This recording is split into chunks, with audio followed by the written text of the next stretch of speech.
자, 이번 시간은 그 도시공 계획시설 사업 지원 등에 관하여 학습할 지도 그렇게 합니다. 자, 우리 앞 시간에 이제 기반 시설이 있었죠.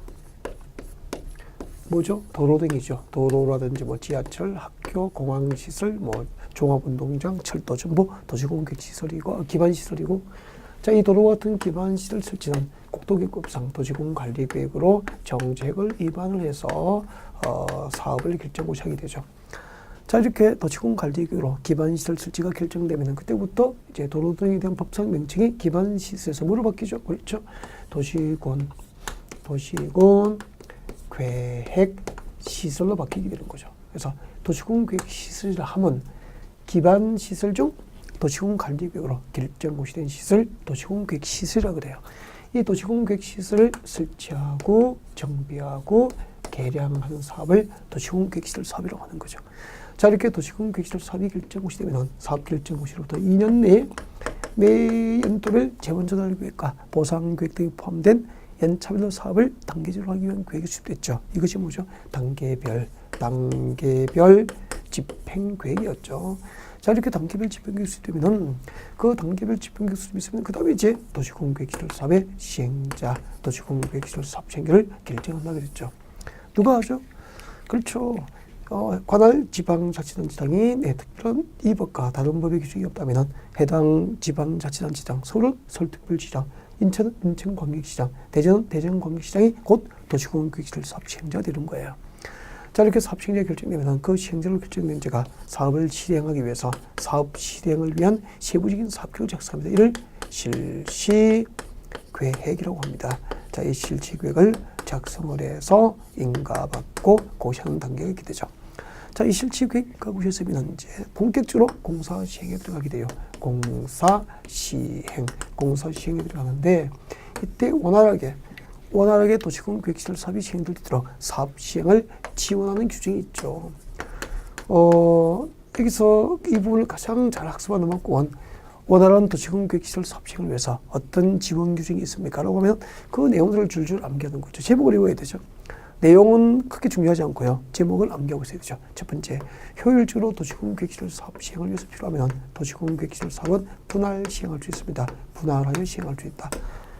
도시공 계획시설 사업을 분할해서 시행할 때는 효율적인 사업 시행을 위해서 필요하면 분할 시행이 가능하고요. 분할 시행할 때는 분할된 지역별로 또 실시계획을 작성해서 인가를 받을 수도 있습니다.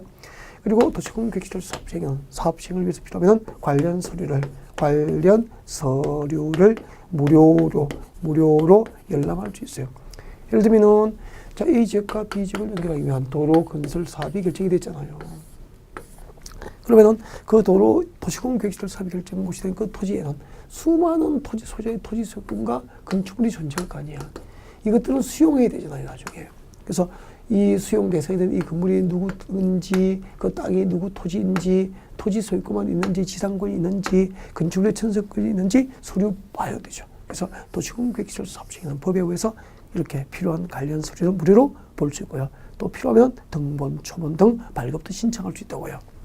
그리고 이 수용 대상이 될 토지나 건축물 소유자에게 통지를 보내야 되는데 주소나 거소가 불명확하면 통지를 할 수 없잖아요. 그래서 이럴 경우에는 공시하면은 대통령령이 정하는 절차에 따라서 공시하면은 그분들에게 서류를 송달한 것으로 인정하는 공시 송달 제도가 있습니다. 이 제목만 아시면 돼요, 이런 것은.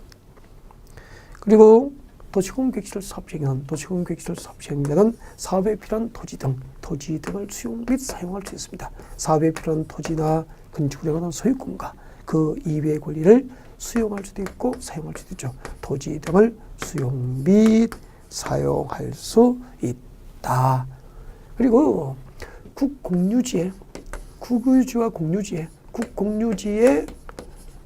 도시공 계획시설 사업이 결정고시 되면 그 도시공 계획시설 사업이 결정고시 된 국공유지는 해당 도시공 계획시설 설치 이외의 목적으로 처분이 매각 양도해서 처분하는 것이 제한됩니다. 국공유지 처분 제한의 효과 등이 도시공 계획시설 사업을 지원하기 위한 규정들이에요. 자, 여기서 별도로 이제 제가 설명드릴 게 뭐냐면은 토지 등의 수용과 사용입니다. 제일 중요하죠. 자, 도시공 계획시설 사업 절차에서 토지 등의 수용이에요.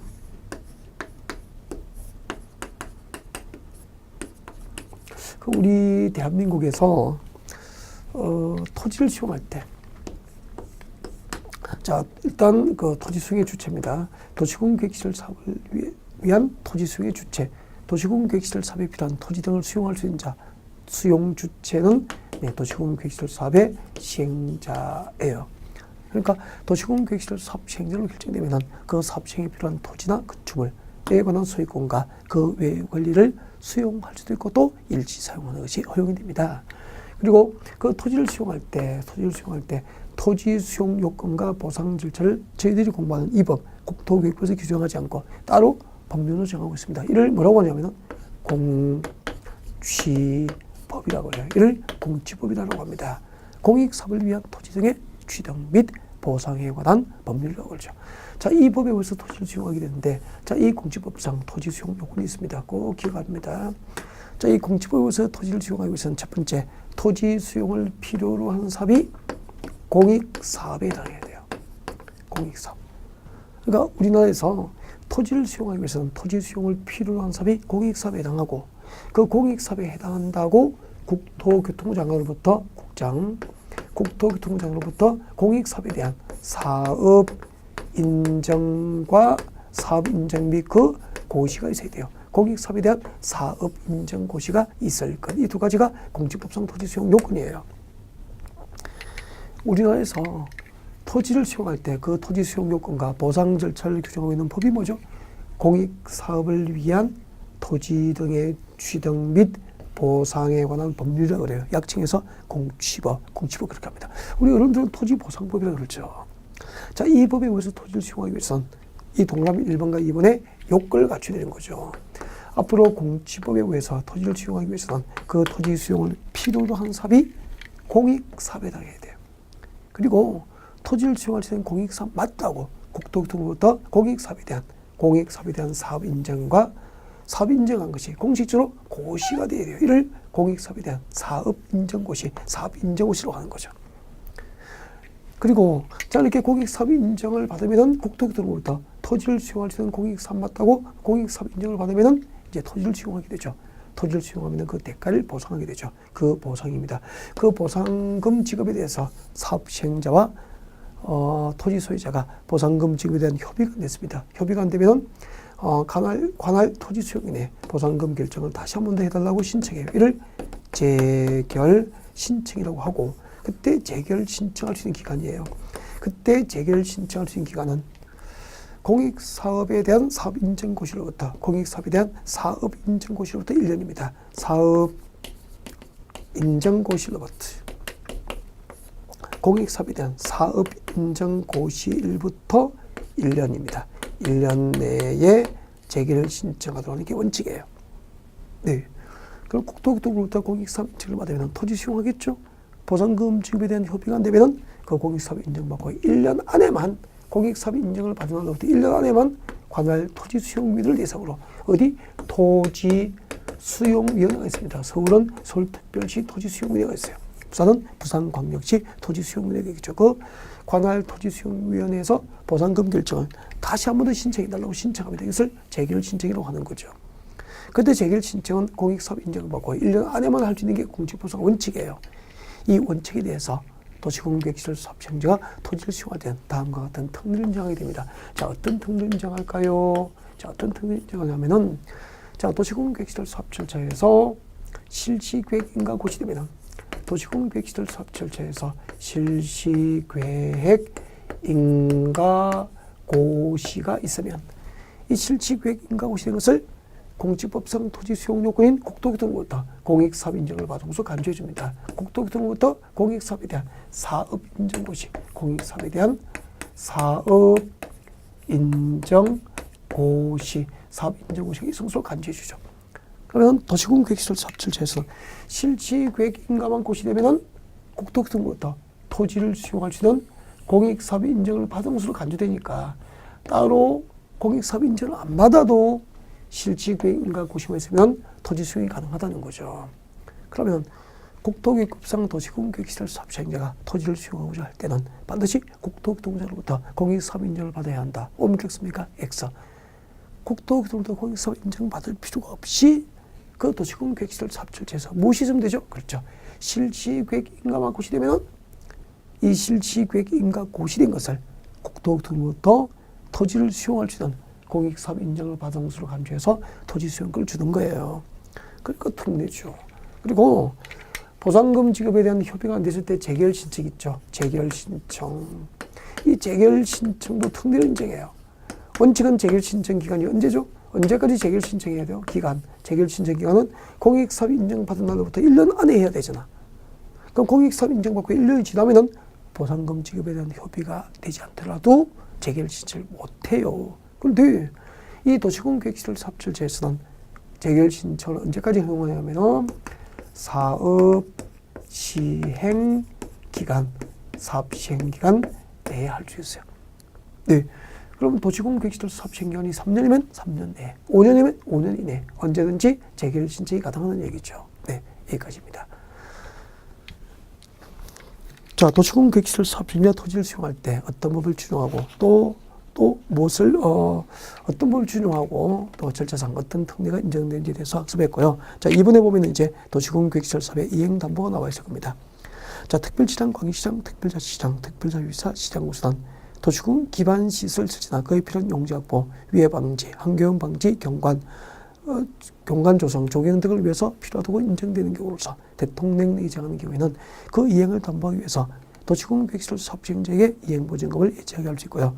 단 국가 등이 도시공획시설 사업 시행자인 경우에는 이행보증금 외치를 면제하게 됩니다. 그래서 국가 등은 이행보증금 외치 대상입니까? 면제입니까? 면제. 자, 이행보증금이 뭐냐면은 그 도시공획시설 사업 시행자는 그 사업 시행 과정에서 위해가 발생하지 않도록, 환경이 발생하지 않도록, 그리고 또 적용이 필요한 것은 적용 조치를 하도록, 이행하도록 강제하기 위해서 그 도시공획시설 사업 시행자에게 관할 자치단체장들이 조경 조치 등 이행을 강제하기 위한 강제금을 예치케 할 수 있죠. 이를 이행강제금 예치제도다. 이행보증금 예치라고 하죠. 이행보증금입니다. 이행보증금 예치제도라고 그래요. 이행보증금 예치. 자, 다시 할게요. 자, 관할 지방자치단체장. 그럼 서울에서 만약에 도시공획시설 사업하면 서울특별시장은, 인천은 인천광역시장은, 강원도 평창군은 평창구수단. 자, 특별시장, 광역시장, 특별자치시장, 특별자유시장, 시장구수단.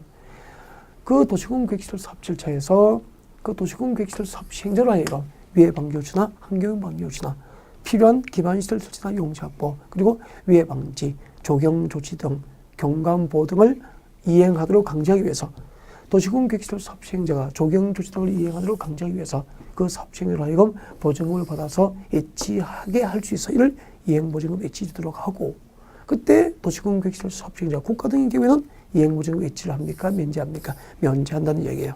자, 원상회복 명령 같이 봅니다. 자, 특별시장, 광역시장, 특별자치시장, 특별자유시장, 시장구수단 실시계획인가 또는 변경인가를 받지 않고 도시공획시설 사업하거나 그 실시계획인가 내용과 다르게 사업을 한 자에 대해서는 원상회복을 명할 수 있게 됩니다.